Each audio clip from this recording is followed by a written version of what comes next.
Philippe Martinez, bonjour. Bonjour. La réforme des retraites voulue par le gouvernement entre dans une nouvelle phase de concertation. L'exécutif évoque, je le cite, une réforme où la retraite sera le reflet du travail et où les règles de calcul seront les mêmes pour tous.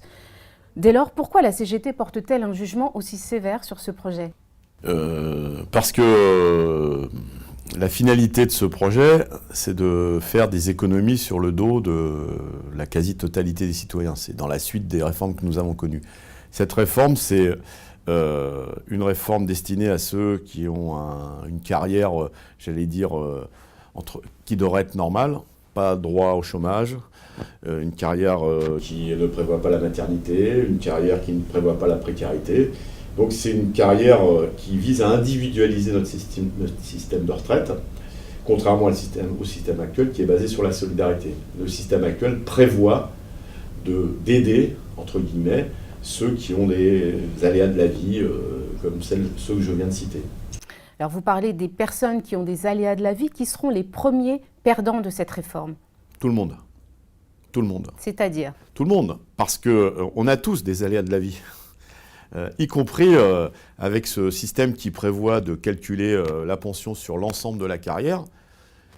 Il n'y a pas besoin de réfléchir longtemps pour savoir, quand on travaille, que quand on démarre sa carrière, on est en général moins bien payé que quand on la termine. Or, quand on élargit le système de référence pour pouvoir percevoir sa pension, en tout cas pour savoir le montant de sa pension, forcément, on va avoir des pensions qui vont baisser. Ce n'est pas le cas aujourd'hui, même si nous critiquons le système aujourd'hui, puisqu'aujourd'hui, c'est les 25 meilleures années, et nous nous battons pour que ce soit les 10 meilleures années. Il faut que ça soit vraiment le reflet de la meilleure carrière qui permette d'avoir une pension digne de ce nom.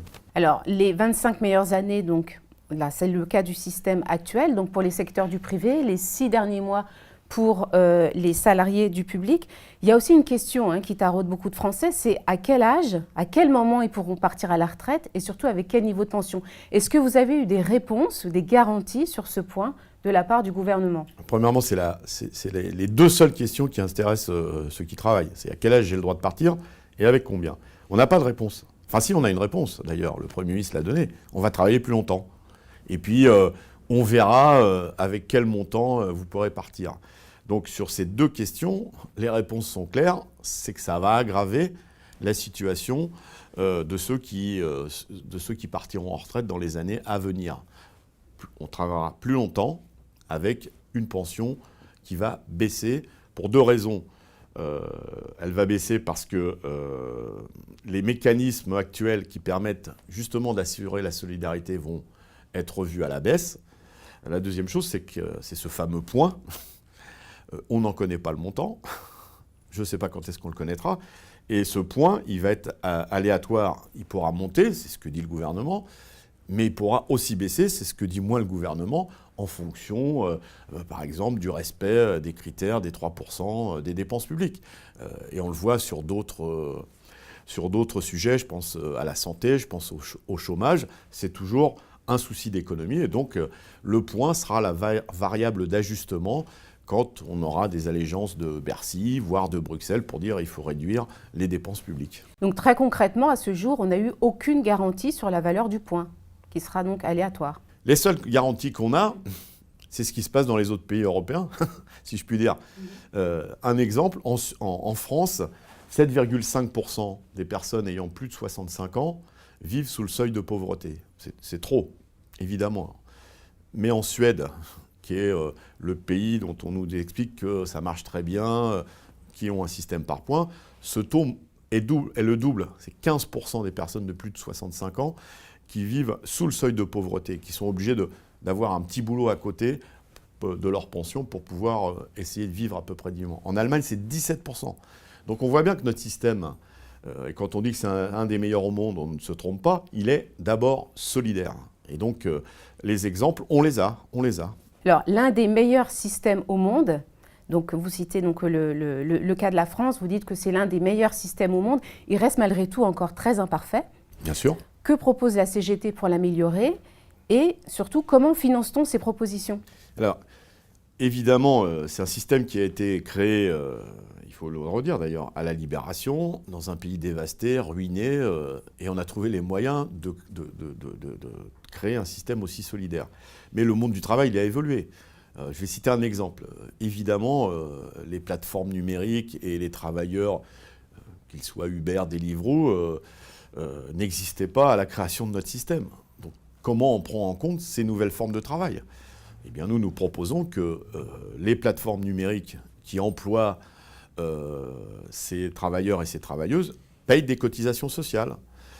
Voilà un exemple concret d'un système dont la base est très bonne, mais qui doit évoluer pour permettre la prise en compte de nouvelles formes du travail. On pourrait citer la prise en compte aussi, c'est ce que propose la CGT, des années d'études, d'une partie des années d'études ou des années d'études supérieures, par exemple.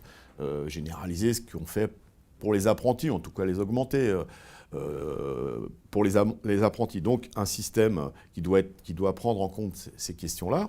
Alors pour les financer, c'est le principe de la solidarité. C'est qu'on paye selon ses moyens et on reçoit selon ses besoins.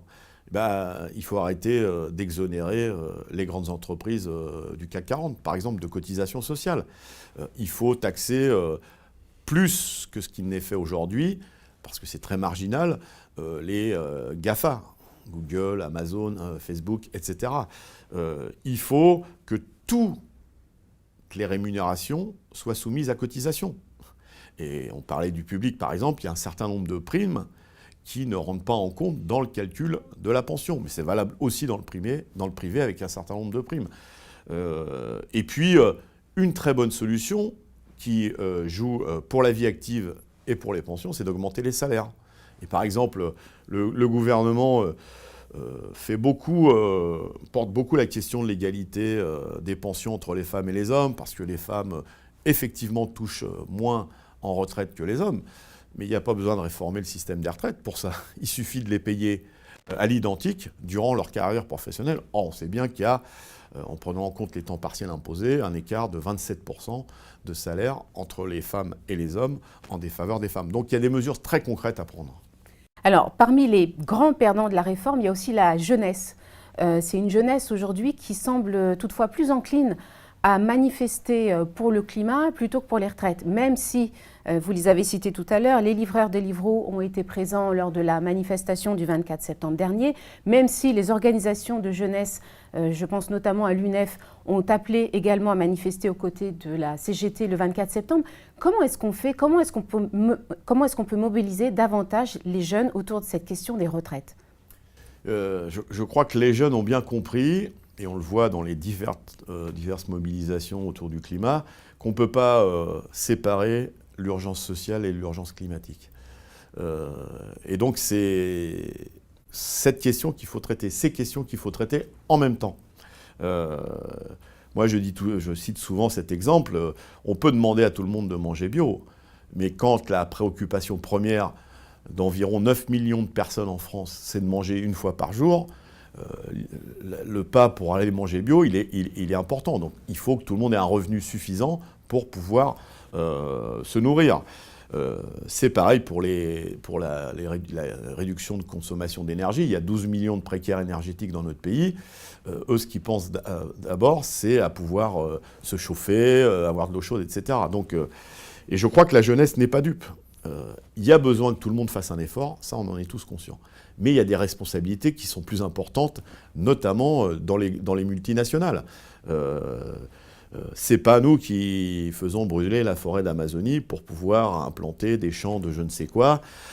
C'est bien des multinationales avec la bénédiction du gouvernement brésilien et les yeux fermés des autres gouvernements sur la planète.